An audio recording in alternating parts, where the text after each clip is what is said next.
You are live on YouTube. Okay. Good morning, all. Welcome to Parks O&M joint meeting. First thing I'd like to say, we're on time. First time, I think, from last year, we were never on time, but this time we are, so we're going to move right forward in. Take a motion to approve the minutes of the previous meetings. Mr. Dickinson, do I get a second? Who? Mr. McGowan. Mr. McGowan? Oh, Your sorry, second? Brett down. Sorry, my speaker was off. Thank you to see you on the YouTube. All right, we'll move right into the action agendas. Oh, I'm sorry. I got a call vote. All in favor? Aye. Aye. Opposed? Thank you. All right, Kevin. All right, the first item we have on the agenda is to reimburse the Village of Lake George for attendance and maintenance during the month of September. As you'll see in your package, you'll see the park maintenance hours worked for the attendant, as well as some minor fuel costs for the lawnmower for mowing. And that total cost is, all right, I had it in front of me a minute ago, $3,396.86. I'll move that. Mr. Dickinson, I'll move it. Brad McGowan. Mr. McGowan, thank you. All in favor? Aye. Opposed? Passed. Next item that we have on there is to amend resolution 341 and 492 of 2017. The original contracts that we had for the Charles R. Wood Park for the South Parcel, the original one was just with soil and water. Then we changed that resolution to include soil and water, the Fund for Lake George, the Lake George Association. The issue being is that the contract only read that it was 19,400 total cost that could be, paid out to each one of those, not each one getting 19,400, but paid out in a total of 19,400. But it only did for the year 2017. Now, since 2017 and every year after that, we budgeted for the 19,400 each year, but the amendment or the resolution did not say on an annual basis. So now we're correcting that to say that it would be on an annual basis. And again, we don't normally use that 19,400 every year. That's the budget that we've been given by the environmental groups, as well as soil and water, as that it could come to that each year. So again, we've budgeted for that and we have the money in the budget to be able to pay them, but it has to state in the contract on an annual basis.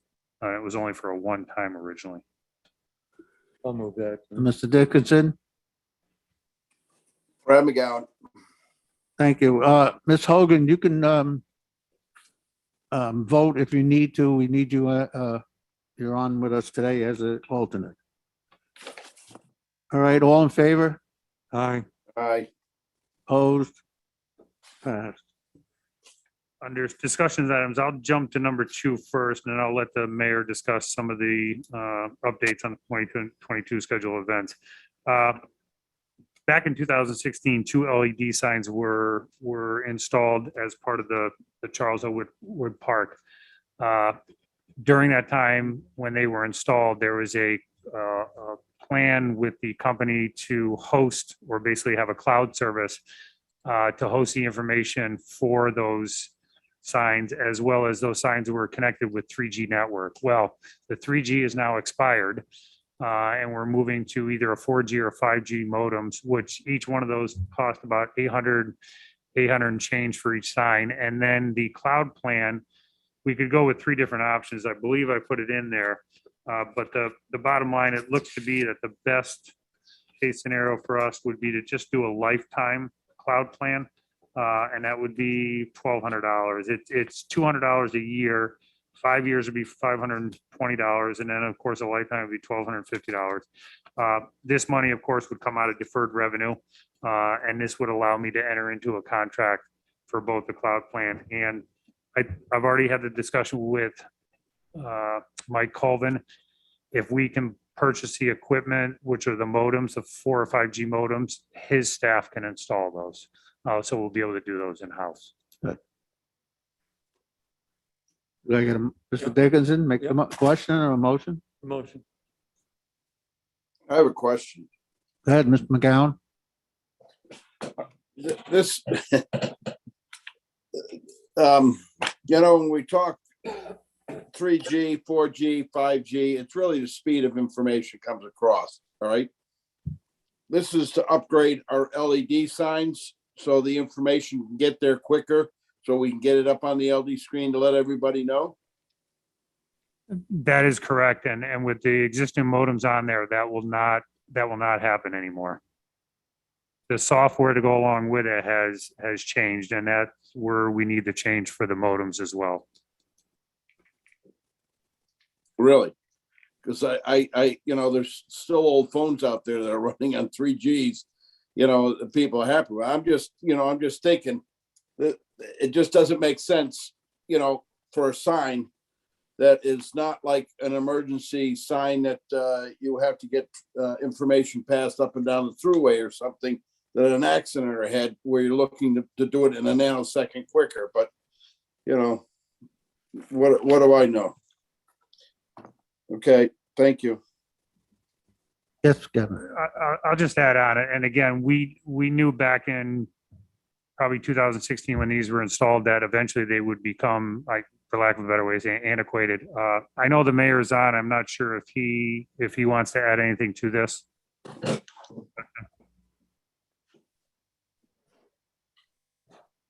Take that as a no. Mr. Mayor, you have any comment? He's on mute.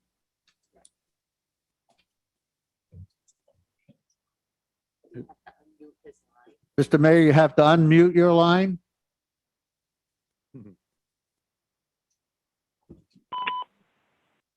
Can you hear me now?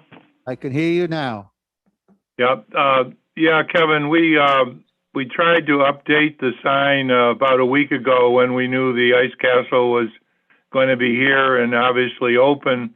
And of course, now we can't change what's on the sign at all because as you reported, the modem now is no longer in operation. So until we do what you've recommended, we cannot change what's on the sign from the village hall at all.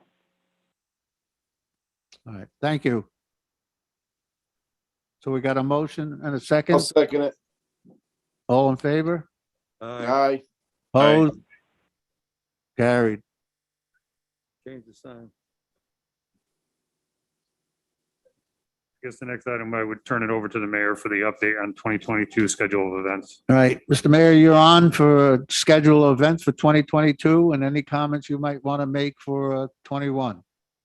Well, on 2022 thus far, we have 10 events booked. The first event being on May 26th, which is a improv records concert. And then following that, the Astra Tow Truck Show, Americade, the Adirondack Wine and Food Festival in June. The Jeep Invasion, which had previously been scheduled for June 17th and 18th, canceled just this week.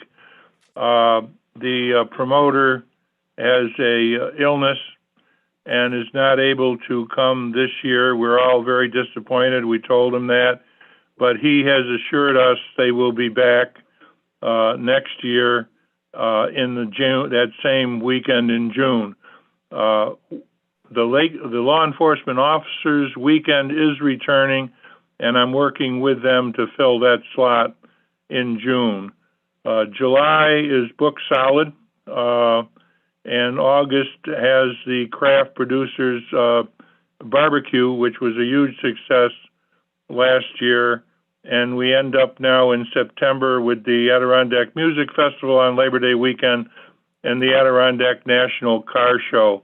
I am working with 3 new events, one in September, one in July, and one in August, but none of those yet have signed any contracts. So, with the advent of the Ice Castle, as you know, who is paying us $50,000 for use of the festival space, we won't be booking anything prior to that date in May because we really are concerned about what the condition of the field is and what we're going to have to do to make sure that it's ready for the summer season. I can tell you that I've been down to the Ice Castle the first 2 evenings of operation on Sunday and Monday. He has been taking people, the crowds have been so large, the walk-ups, that he has been taking people after his scheduled times.